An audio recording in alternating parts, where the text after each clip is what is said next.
किसी ने सही ही कहा है, माँ बनने के बाद ही समझ में आता है कि माँ क्या होती है। हेलो जी, नमस्ते सभी को, welcome to my channel Akku feels motherhood. और आज ये वीडियो मैं अपने बेबी की दादी और नानी को डेडिकेट करती हूँ, क्योंकि ऑनेस्टली इसकी जर्नी में जितना प्यार मैंने इसे दिया है उतना ही प्यार उसे उसकी दादी और नानी से भी मिला है। हाँ, वैसे तो हमारा अपना एक छोटा सा संसार है जहाँ उसके हर छोटे बड़े फैसले और रिस्पॉन्सिबिलिटी मेरी और मेरे हस्बैंड की होती है।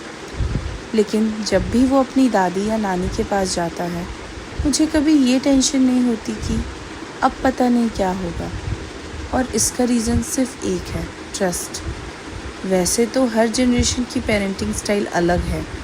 उन्होंने अपने टाइम में अपने बच्चों को जिस तरह रेज़ किया वो उस समय के हिसाब से बिल्कुल सही था। लेकिन आज चीज़ें बदल चुकी हैं। नई रिसर्च है, डॉक्टर्स की अपडेटेड गाइडलाइंस, और हर बच्चा अलग होता है। कंपैरिजन का तो सवाल ही नहीं उठता। इसलिए कई बार मैं उन्हें बोलती हूँ, मम्मा अभी डॉक्टर ने ये सजेस्ट किया है, अभी हम ऐसे फॉलो कर रहे हैं, ये चीज़ अभी नहीं देंगे, ये ऐसे करेंगे ना तो बेबी के लिए ज़्यादा बेटर रहेगा।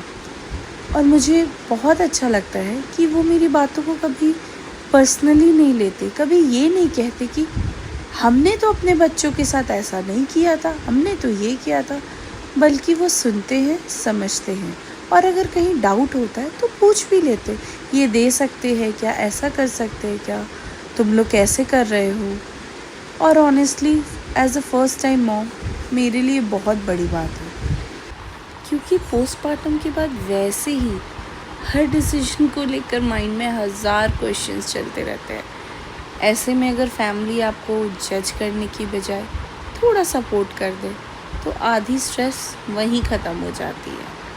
मुझे सबसे ज़्यादा अच्छी बात जो लगती है इसकी दादी और नानी की, वो ये है कि वो जानते हैं कि बेबी हम सबका है, बच्चा हमारा है, लेकिन जो फाइनल डिसीजन है वो उसके पेरेंट्स का ही है। एंड ऑनेस्टली इससे ज़्यादा कंफर्टिंग फीलिंग शायद ही मेरे लिए कुछ होगी। इसीलिए मुझे कभी भी उनके पास बेबी को अकेले छोड़ने में डर नहीं लगा। मुझे पता है वहाँ उसे प्यार भी मिलेगा और उसकी रूटीन का भी पूरा ध्यान रखा जाएगा। कोई भी नई चीज़ देने से पहले एज अ फैमिली वो मुझसे डिस्कस करेंगे। एंड आई गेस एक हेल्दी फैमिली की डायनामिक्स यही होनी चाहिए। हर बात आप लड़ाई झगड़े से या आर्ग्यूमेंट्स के साथ सॉल्व नहीं कर सकते हो।